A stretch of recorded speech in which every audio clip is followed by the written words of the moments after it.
ഒരാൾ തൻ്റെ മനസ്സിലുള്ളത് തുറന്നു പറഞ്ഞിട്ടും അതിനെക്കുറിച്ച് യാതൊരു ചിന്തയുമില്ലാതെ സ്വന്തം ജോലിയിൽ ശ്രദ്ധ കേന്ദ്രീകരിച്ചിരിക്കുകയാണ് നീലിമ. എന്നാൽ രജനി അവളെ തന്നെ കൂർപ്പിച്ച് നോക്കിക്കൊണ്ടേയിരുന്നു. നീലു, നീ സുഖമായിട്ടല്ലേ ഇരിക്കുന്നത്? സംശയത്തോടെ ചോദിച്ച രജനിയെ നെറ്റിച്ചുളിച്ചുകൊണ്ട് നീലിമ ചോദിച്ചു. ആദ്യം നിനക്കെന്താ പറ്റിയത്? വന്നപ്പോൾ മുതൽ എന്തിനാ എന്നെ ഇങ്ങനെ നോക്കുന്നത്? സംസാരം മാറ്റേണ്ട നീലു, സത്യം പറ. എന്ത് സത്യം?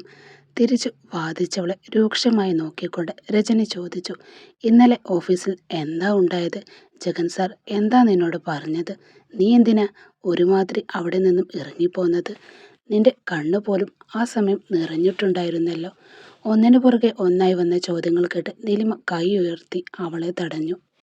എന്നെ ചോദ്യം ചെയ്യുന്നത് നിർത്തിയിട്ട് മാഡം അവിടെ ഓഫീസിൽ എന്താ ചെയ്യുന്നതെന്ന് പറയുമോ? ഞാൻ എന്താ ചെയ്തത്? അത് നീ തന്നെ അല്ലടി പറയേണ്ടത് രജനി. ഞാൻ ജഗനെ കാണാൻ വരുന്നത് നിനക്കറിയില്ല. അവിടെ നടന്നതോ അല്ലെങ്കിൽ ഞാൻ അവിടെ നിന്ന് പോകുന്നതോ നീ കണ്ടിട്ടുമില്ല. അപ്പോൾ എങ്ങനെ നേരെ നീ ഇതെല്ലാം അറിഞ്ഞത്? എന്തിനു വേണ്ടിയാ നീ ഇതൊക്കെ ചോദിക്കുന്നതും? അത് സായന്താണ് എന്നോട് പറഞ്ഞത്. അതിനെന്തിനാ നിന്നോട് പറയണമെന്ന് എന്ന് എന്താ ഇത്ര ആവശ്യം? അത് അത് നീ എൻ്റെ ഫ്രണ്ടല്ലേ, എന്നോട് നിനക്കെല്ലാം പറഞ്ഞൂടെ? ഇതാണോ കാരണം? വേറൊന്നുമില്ലേ? പുരുക്കമുയർത്തി ചോദിച്ച നീലിമയെ കണ്ടതും രജനി തല താഴ്ത്തി. നീയായിട്ട് പറയുമെന്ന് ഞാൻ കരുതി രജനി, പക്ഷെ നീ പറയുന്ന മട്ടില്ല. രജനി, കുറേ നാളായി ഞാൻ നിന്നെ ശ്രദ്ധിക്കുന്നുണ്ട്. നിനക്ക് സായന്തിനെ കാണുമ്പോഴുള്ള നിന്റെ കള്ളനോട്ടം ചിരിയുമെല്ലാം അതൊന്നുമില്ല നീലു. അദ്ദേഹത്തിൻ്റെ മനസ്സിൽ എന്താണെന്ന് എനിക്കിതുവരെ അറിയില്ല, അതാ. ശരി, നീ പറ, നിന്റെ മനസ്സിലെന്താ? നീലിമ ഒന്ന് നിർത്തി. എൻ്റെ മനസ്സിലുള്ളത്, സാന്ത് സാറിനെ നീ സ്നേഹിക്കുന്നുണ്ടോ അതോ വെറും ഫ്രണ്ടായിട്ടാണോ കാണുന്നത്? അത് കേട്ടതും രജനി തലയുയർത്തി നീലിമയെ നോക്കി. തുടക്കത്തിൽ നല്ലൊരു ഫ്രണ്ടായിട്ട് തന്നെ കരുതിയത്. ഞാൻ ചോദിച്ചത് ഇപ്പോഴത്തെ കാര്യമാ രജനി. അത് ഇപ്പോൾ. അവൾ ഒരു നിമിഷം മിണ്ടാതെ നിന്നു. അറിയില്ല നീലു, അദ്ദേഹത്തെ കണ്ടാൽ തന്നെ മനസ്സിൽ പടപടപ്പ് വരും. പണ്ടത്തെ പോലെ ചുമ്മാ സംസാരിച്ച് കടന്നു പോകാൻ കഴിയുന്നില്ല. ഇവിടെ എന്തൊക്കെയോ എന്നെ ഓർമ്മപ്പെടുത്തുന്നുണ്ട്. സ്വന്തം നെഞ്ചിൽ കൈവച്ചുകൊണ്ട് അവൾ തുടർന്നു. അദ്ദേഹം വേറെ ഏതെങ്കിലും പെൺകുട്ടിയോട് ചിരിച്ചു സംസാരിച്ചാൽ എനിക്ക് ദേഷ്യം വരുന്നു. പോയി വഴക്കുണ്ടാക്കണമെന്ന് തോന്നും. എൻ്റെ മനസ്സിപ്പോൾ എൻ്റെ വാക്കുകൾ പോലും കേൾക്കുന്നില്ല നീലു. രജനിയുടെ ശബ്ദമൊന്ന് ഇടറിപ്പോയി. പക്ഷേ അദ്ദേഹത്തിന് ഈ ഫീലിങ്സ് ഒന്നുമില്ലാതെ എന്നെ വെറും ഫ്രണ്ടായിട്ടാണ് കാണുന്നതെങ്കിൽ അത് എനിക്ക് താങ്ങാൻ കഴിയില്ല നീലു. ശബ്ദമിടറെ രജനി സൂക്ഷിച്ചു നോക്കിയ നീലിമ അപ്പോഴാണ് അവിടെ നിൽക്കുന്ന ആളെ ശ്രദ്ധിച്ചത്. സാർ, നിങ്ങളെപ്പോഴാണ് വന്നത്? അത് മടിച്ചുകൊണ്ട് സായന്തിൻ്റെ നോട്ടം രജനിയിലേക്കായിരുന്നു. അവൾ ഇതുവരെ പറഞ്ഞതെല്ലാം അവൻ കേട്ടെന്ന് സാരം. ഇപ്പോഴാണ് വന്നത് നീലിമ ഞാൻ. രജനിയെ നോക്കിക്കൊണ്ട് മറുപടി പറഞ്ഞ അവനെ അമ്പരപ്പോടെ നോക്കി നിന്നു രജനി. പറയ് സായന്ത് സർ, വല്ല പ്രധാനപ്പെട്ട കാര്യവുമാണോ ഇങ്ങോട്ട് വരാൻ കാരണം? അതിന് തലയാട്ടിയ സായന്ത് പറഞ്ഞു. നീലിമ, നീ വിചാരിച്ചതുപോലെ തന്നെ കട മുന്നോട്ട് കൊണ്ടുപോകാൻ പറഞ്ഞിട്ടുണ്ട് ബോസ്. അപ്പുറത്തെ കട ഡെവലപ്പ് ചെയ്യുന്നതിന് ആകുന്ന ചെലവ് മുഴുവൻ ബോസ് തരുമെന്നും പറയാൻ പറഞ്ഞു. വന്ന വിഷയം സായന്ത് പറഞ്ഞു നിർത്തിയതും നീലിമ ചുണ്ടിൽ പരിഹാസച്ചിരി വിരിഞ്ഞു. അതിൻ്റെ ആവശ്യമില്ലെങ്കിൽ സർ, ഞാൻ ബാങ്കിൽ ലോൺ അപ്ലൈ ചെയ്തിട്ടുണ്ട്. ഇന്ന് വരാൻ എന്നോട് അവർ പറഞ്ഞിട്ടുമുണ്ട്. പിന്നെ കടയുടെ വാടകയും അഡ്വാൻസും എത്രയാണെന്ന് പറഞ്ഞാൽ അതും ഞാൻ തന്നേക്കാം. നിങ്ങളുടെ ബോസിൻ്റെ സഹായം എനിക്കിനി ആവശ്യമില്ല. പെട്ടെന്നുള്ള അവളുടെ മറുപടി കേട്ട് ആശയക്കുഴപ്പത്തോടെ സായന്ത് അവളെ നോക്കി. പക്ഷേ നീലിമ, പ്ലീസ് സാർ, ഈ വിഷയം ഇതോടെ വിട്ടേക്ക്. എൻ്റെ സ്വന്തം അധ്വാനം കൊണ്ട് മുന്നേറാണ് ഞാൻ ഇന്നും അന്നും ആഗ്രഹിക്കുന്നത്. ഉറച്ച ശബ്ദത്തിൽ പറഞ്ഞ നീലിമയെ നോക്കി സായന്ത് കുറച്ചു നേരം മിണ്ടാതെയായി. അതിനുശേഷം ഇരുവർക്കും പരസ്പരം സംസാരിക്കാനുണ്ടായിരുന്നെങ്കിൽ സായന്തിൻ്റെ കണ്ണുകൾ ഇടയ്ക്കിടെ രജനിയെ തേടിയെത്തുന്നുണ്ടായിരുന്നു. അത് ശ്രദ്ധിച്ച നീലിമ അവർ തന്നെ സംസാരിച്ച് വ്യക്തത വരുത്തട്ടെ എന്ന് കരുതി ഒന്നും പറയാതെ അവൾ അവിടെ നിന്നും മാറി നിന്നു. ശരി നീലിമ, എനിക്ക് ഓഫീസിലേക്ക് പോകാൻ സമയമായിട്ടുണ്ട്. ബോസ് നിന്നെ കണ്ട് സംസാരിച്ചിട്ട് വന്നാൽ മതിയെന്ന് പറഞ്ഞതുകൊണ്ട് മാത്രം ഞാൻ ഇങ്ങോട്ട് വന്നേ. സായന്ത് പറഞ്ഞപ്പോൾ നീലിമ തല താഴ്ത്തി. രജനി, പറയാൻ മറന്നു. ഇന്ന് നിന്റെ ബൈക്കൊന്ന് എനിക്ക് വേണം. നീ സായന്ത് സാറുടെ കൂടെ ഓഫീസിൽ പോയിക്കോ. അത്ഭുതത്തോടെ രജനി നീലിമയെ നോക്കി. ഏട്ടാ, നിങ്ങൾക്ക് ബുദ്ധിമുട്ടൊന്നുമില്ലല്ലോ? ഏയ്, ഞാനെന്താ അവളെ തോളിൽ ചുമന്നുകൊണ്ടാണോ പോകുന്നത്? കാറുണ്ടല്ലോ, ധാരാളമായി അവൾക്ക് എൻ്റെ കൂടെ വരാം. രജനി യാചനയോടെ നീലിമയെ നോക്കി. നീലിമ കണ്ണുകൾ കൊണ്ട് പോ എന്ന് ആംഗ്യം കാണിച്ചു. സങ്കടത്തോടെ രജനി അവളെ നോക്കി. പോകാല്ലേ? അതെ. സായന്ത് രജനിയെ നോക്കി അമർത്തി ചോദിച്ചു. അവളുടെ തല താനെ ആടിപ്പോയി. വാ എന്ന് പറഞ്ഞുകൊണ്ട് സായന്ത് മുന്നോട്ട് നടന്നു. പോകുന്ന അവരെ നോക്കി നീലിമയും പുഞ്ചിരിച്ചു പോയി. ബാങ്കിൽ പോകാൻ ആവശ്യമായ രേഖകളെല്ലാം ശരിയായി എടുത്തു വെച്ച ശേഷം കടയുടെ കാര്യങ്ങൾ ഉഷയോട് നോക്കാൻ പറഞ്ഞിട്ട് നീലിമ ബാങ്കിലേക്ക് ഇറങ്ങി. ബാങ്കിലെത്തിയതും ബാങ്കിലെ മാനേജറുടെ മുന്നിൽ പരിഭ്രമത്തോടെ ഇരിക്കുകയായിരുന്നു നീലിമ. രേഖകൾ ഓരോന്നായി പരിശോധിച്ച ശേഷം മാനേജർ അവളെ നേരെ നോക്കി. നീലിമ മാഡം, നിങ്ങൾ തന്നിരുന്ന പ്രൊഫൈൽ വളരെ വ്യക്തമാണ്. പൊതുവെ ബിസിനസ് ലോൺ ലഭിക്കാൻ കുറച്ച് സമയമെടുക്കും മാഡം. അദ്ദേഹം ഒന്ന് നിർത്തി അവളെ നോക്കി. എന്നാൽ ഇപ്പോൾ ഞങ്ങളുടെ ബാങ്കിൽ വനിതാ സംരംഭകർക്കായിട്ടുള്ള ഒരു സ്കീം കൊണ്ടുവന്നിട്ടുണ്ട്. സ്ത്രീകൾക്ക് മുൻഗണന നൽകി അവർ സ്വന്തം കാലിൽ നിൽക്കണമെന്നതാണ് ഞങ്ങളുടെ ബാങ്കിൻ്റെ ലക്ഷ്യവും. അത്ഭുതത്തോടെ നീലിമ മാനേജറെ നോക്കി. താൻ വന്ന ജോലി ഇത്ര വേഗത്തിൽ കഴിയുമെന്ന് അവൾ സ്വപ്നത്തിൽ പോലും വിചാരിച്ചില്ല. സത്യമാണോ സർ? ഇത്രയും പെട്ടെന്ന് ലോൺ കിട്ടുമോ? വിശ്വാസമില്ലാതെ ചോദിച്ച അവളെ നോക്കി മാനേജർ ഒന്ന് പുഞ്ചിരിച്ചു. തീർച്ചയായും മാഡം. നിങ്ങളുടെ അധ്വാനവും ഈ ബിസിനസ്സും നിങ്ങൾ മുന്നോട്ട് കൊണ്ടുപോകാൻ പോകുന്ന രീതിയും ഞങ്ങൾക്ക് വളരെ ഇഷ്ടപ്പെട്ടു. ഇത് പൂർണ്ണമായും നിങ്ങളുടെ യോഗ്യതയ്ക്കും സ്ത്രീകൾക്കായുള്ള ഈ പദ്ധതിക്കും അനുയോജ്യമാണ്. വളരെ നന്ദി സർ. അപ്പോഴാണ് മാനേജർ മറ്റൊരു കാര്യം ഓർത്തത്. പിന്നെ ഇന്ന് രാവിലെ പറഞ്ഞത് നിങ്ങളുടെ ഡിസൈൻ അവൾക്ക് വളരെ ഇഷ്ടപ്പെട്ടു എന്ന് പറഞ്ഞു. ഇനി ഒരാഴ്ചക്കുള്ളിൽ അവളുടെ ജന്മദിന വരുന്നത്. അതിനായി നിങ്ങൾ തന്നെയാണ് പുതിയ ഡിസൈൻ ഡ്രസ്സ് റെഡിയാക്കി എനിക്ക് നൽകേണ്ടതും. തീർച്ചയായും സർ, ഞാൻ ഉറപ്പായിട്ടും നൽകാം. ഓക്കെ നീലിമ മാഡം. സാധാരണയായി അപ്രൂവൽ കിട്ടിയതിന് ശേഷം സെക്യൂരിറ്റി വേരിഫിക്കേഷൻ, ലീഗൽ ഒപ്പീനിയൻ എന്നിങ്ങനെ ഒരാഴ്ച എടുക്കും. എന്നാൽ നിങ്ങളുടെ ബിസിനസ് പ്ലാൻ വ്യക്തമായിരുന്നതിനാൽ ഞാനിത് വേഗത്തിൽ തന്നെ നിങ്ങൾക്ക് പൂർത്തിയാക്കി തരാം. വളരെ നന്ദിയുണ്ട് സർ. ഈ ലോൺ എനിക്ക് എത്രയും വേഗം ലഭിക്കണമെന്ന് ഞാൻ പ്രതീക്ഷിച്ചില്ല. വളരെ സന്തോഷമുണ്ട് സർ. ഈ വിശ്വാസം ഞാൻ തീർച്ചയായും നിലനിർത്തും. വൈകാരികമായി പറഞ്ഞുകൊണ്ടിരിക്കെ നീലിമയുടെ മൊബൈൽ ഫോൺ ശബ്ദിക്കാൻ തുടങ്ങി. സ്ക്രീനിൽ തെളിഞ്ഞ നമ്പർ ആലോചനയോടെ നോക്കി അവൾ ആ മുറിയിൽ നിന്ന് പുറത്തേക്ക് വന്നു. അവൾ പുറത്തേക്ക് പോയതും മാനേജർ തൻ്റെ മൊബൈൽ കയ്യിലെടുത്തു. ഇത്രയും നേരം അവിടെ നടന്നതെല്ലാം കേട്ടുകൊണ്ടിരുന്ന ജഗൻ മാനേജറുടെ ഫോണിലേക്ക് നോക്കിക്കൊണ്ട് പറഞ്ഞു. സർ, നിങ്ങൾ പറഞ്ഞതുപോലെ ഞാൻ എല്ലാം ചെയ്തിട്ടുണ്ട്. അവർക്ക് യാതൊരു സംശയവും വന്നിട്ടില്ല.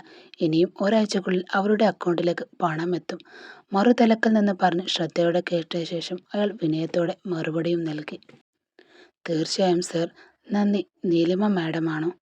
ഞാൻ അരുണിൻ്റെ ടീച്ചറാ സംസാരിക്കുന്നത്. ഫോണിലൂടെ കേട്ട ശബ്ദം നീലിമയെ പരിഭ്രാന്തിയാക്കി. പറയും മാഡം, അരുണ് സുഖമായിട്ടല്ലേ ഇരിക്കുന്നത്? ഇവിടെ ഉണ്ടെങ്കിലല്ലേ എനിക്കതിനെക്കുറിച്ച് പറയാൻ സാധിക്കൂ. ടീച്ചറുടെ മറുപടി കേട്ടതും നീലിമയുടെ നെറ്റിച്ചുടഞ്ഞു. ഇവിടെ ഉണ്ടെങ്കിലെന്നോ? എന്ന് വെച്ചാൽ എന്താർത്ഥം? അവൻ ഈ സമയത്ത് ക്ലാസ്സിലല്ലേ ഉണ്ടാകേണ്ടത്? ഒരു പക്ഷേ കൂട്ടുകാരുടെ കൂടെ കളിക്കാൻ വല്ലതും പോയതാണോ? മാഡം, ആ വിഷയത്തെക്കുറിച്ചാ പറയാനാ ഞാൻ കോൾ ചെയ്തത്. നിങ്ങൾക്ക് സുഖമില്ലെന്ന് പറഞ്ഞ് നിങ്ങളുടെ ഭർത്താവ് അജയൻ സർ അവനെ കൂട്ടിക്കൊണ്ടുപോയി. ടീച്ചർ ഇത് സാധാരണ പോലെ പറഞ്ഞുവെങ്കിലും ആ വാക്കുകൾ നീലിമയെ വലിയൊരു ആഘാതത്തിലാഴ്ത്തി. അവളുടെ ജീവൻ തന്നെ നിലച്ചു പോകുന്നത് പോലെ തോന്നി. അജയ് അരുണിനെ കൂട്ടിക്കൊണ്ടുപോയോ? അവളുടെ ശബ്ദം വിറച്ചു പോയിരുന്നു. അതെ മാഡം, അരുൺ അവൻ്റെ ഹോംവർക്ക് നോട്ട് ഇവിടെ വെച്ചിട്ടാ പോയത്. ഞാൻ ഹോംവർക്ക് വാട്സപ്പിൽ അയച്ചു തരാം. മറക്കാതെ പഠിപ്പിക്കണം. നാളെ ഒരു ടെസ്റ്റ് ഉണ്ട് മാഡം. അത്രയും പറഞ്ഞ് ടീച്ചർ കോൾ കട്ട് ചെയ്തു. എന്നാൽ നീലിമ അടുത്തത് എന്ത് ചെയ്യണമെന്ന് പോലും അറിയാതെ ഫോൺ കയ്യിൽ മുറുകെ പിടിച്ച് അവിടെ തന്നെ തരിച്ചു നിന്നുപോയി. മുഖം വീർത്ത് കണ്ണുകൾ ചുവന്ന് വസ്ത്രങ്ങൾ ചുളുങ്ങി ഏങ്ങിക്കരയുന്ന മകനെ ഭീഷണിപ്പെടുത്തുകയാണ് ആ സമയം അജയ്. ഞാൻ അമ്മയുടെ അടുത്തേക്ക് പോകണം. നിന്റെ അമ്മ ഇവിടെ വരുന്നത് നിനക്ക് അവിടെ പോകാൻ കഴിയില്ല. നിന്നെ വെച്ച ഞാൻ അവളെ ഇവിടെ വരുത്താൻ പോകുന്നത്. അതുവരെ അടങ്ങി ഒതുങ്ങി നിന്നോ. നീ കരയാതെ മിണ്ടാതെ നിൽക്കടാ. അവനോട് എതിർത്ത് സംസാരിക്കാൻ ധൈര്യം കാണിച്ച അരുൺ മറ്റൊന്നും പറയാനുണ്ടായിരുന്നില്ല.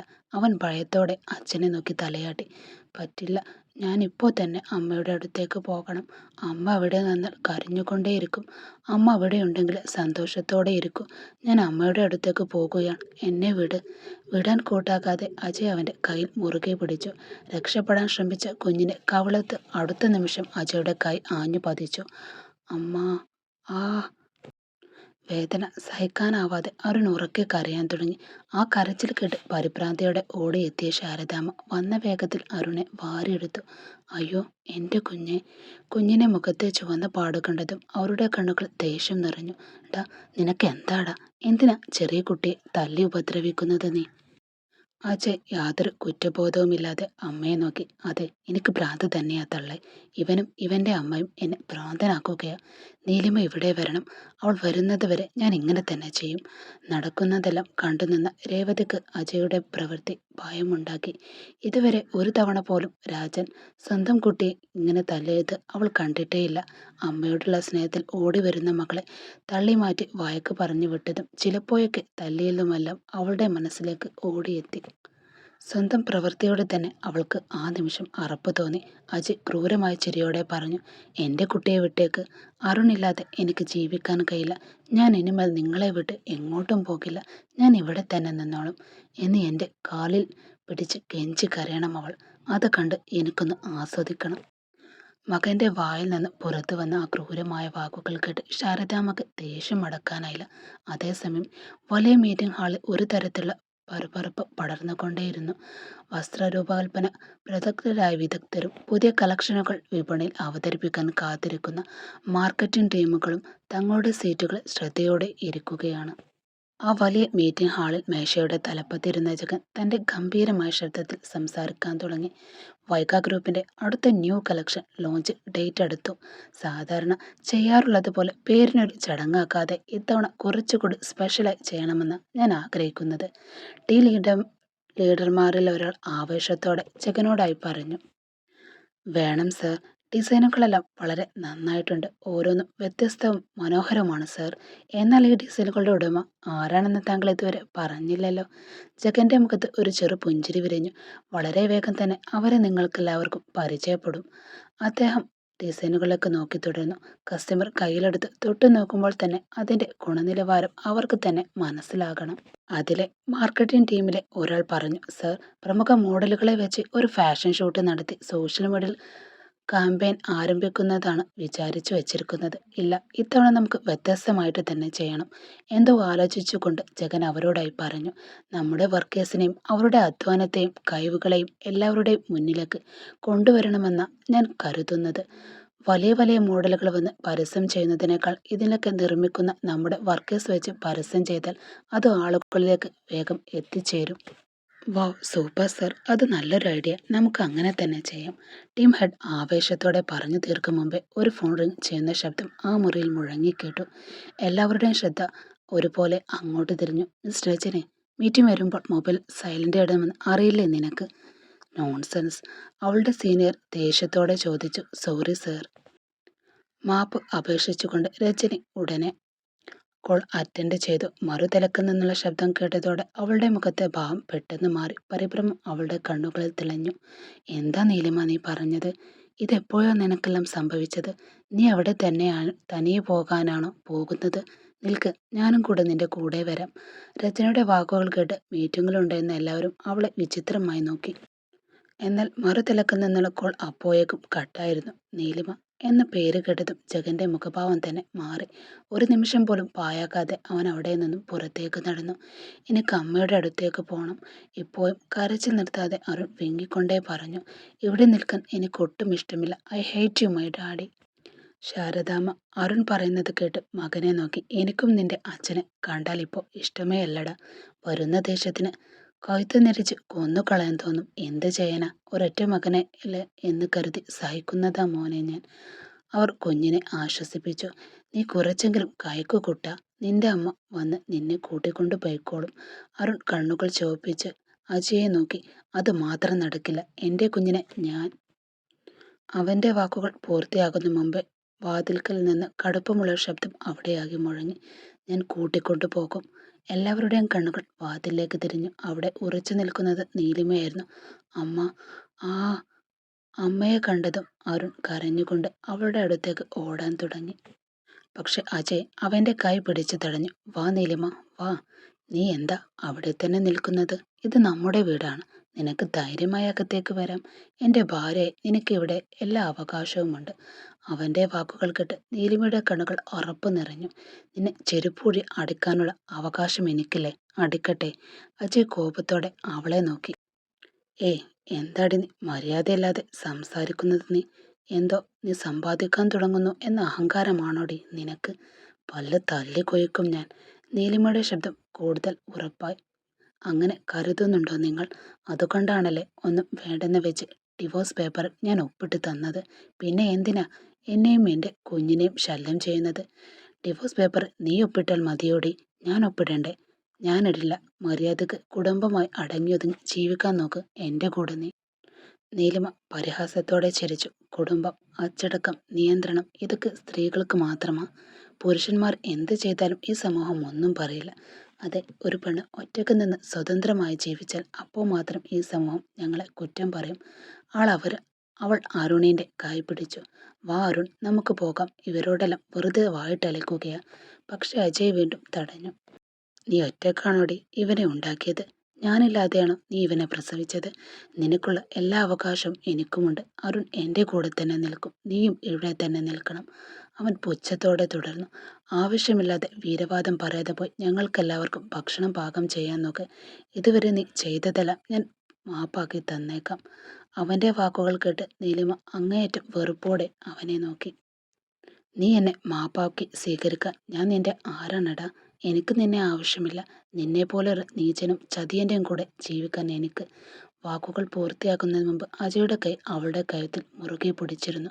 എന്താടി, നിന്റെ കള്ളകാമുകൻ തന്ന ധൈര്യത്തിലാണോ എന്നോടിതെല്ലാം നീ സംസാരിക്കുന്നത്? മൃഗത്തെ പോലെ ഗർജിച്ചു അജയ്. എല്ലാവരും ഞെട്ടലോടെ നോക്കി. അമ്മ, അമ്മ. നീലിമയെ കണ്ട് പേടിച്ച് അരുണിന്റെ കരച്ചിൽ ഇരട്ടിയായി. ശാരദാമ്മ മകനെ തടയാൻ മുന്നോട്ട് വന്നു. ഡാ, വിടടാ അവളെ. നിന്നെ വിശ്വസിച്ച് വന്ന പെണ്ണിനോട് ദ്രോഹം ചെയ്തത് പോരാഞ്ഞിട്ട് ഇങ്ങനെ പെരുമാറിയ നരകത്തിൽ പോലും നിനക്ക് ഇടം കിട്ടില്ല അജയ്. പക്ഷെ അജയ് അവളുടെ വാക്കുകൾ കേട്ടില്ല. നടക്കുന്ന ഓരോ കാഴ്ചയും പ്രതിമ പോലെ തറഞ്ഞു നിൽക്കുകയാണ് രേവതി. അജയ് എത്ര നിസ്സാരമായാണ് ഇതെല്ലാം സംസാരിക്കുന്നതെന്ന് മനസ്സിൽ തോന്നാതിരുന്നില്ല. അമ്മയെ വിട്, എൻ്റെ അമ്മയെ വിട്. അരുണും കരഞ്ഞുകൊണ്ട് അജയുടെ കൂടെ കാലുകളിൽ പിടിച്ചു വലിച്ചു. ഒടുവിൽ അവൻ്റെ കാലിൽ കടിക്കുകയും ചെയ്തു. കോപം നിയന്ത്രിക്കാനാതെ സ്വന്തം മകനാണെന്ന് പോലും നോക്കാതെ അജയ് കുഞ്ഞിനെ ചവിട്ടി തെറിപ്പിച്ചു. അമ്മ, അമ്മ. നിലവിളിച്ചുകൊണ്ട് അരുൺ ചുവരിലേക്ക് താഴേക്ക് വീണു. ആ കാഴ്ച കണ്ട നിമിഷം നീലിമയുടെ ഉള്ളിൽ എന്തോ പൊട്ടിത്തെറിച്ചുപോയി.